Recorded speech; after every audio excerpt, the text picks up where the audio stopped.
Loads. Generate snow loads.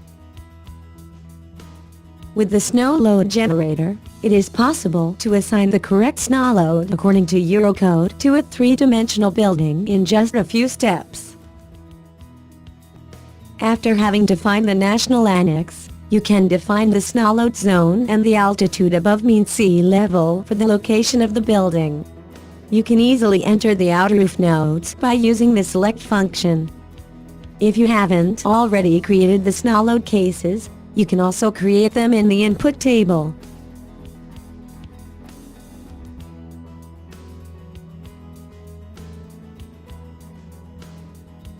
You can define additional loads from possible drifted snow load and corresponding load cases, as well as loads from snow overhang or possible snow guards.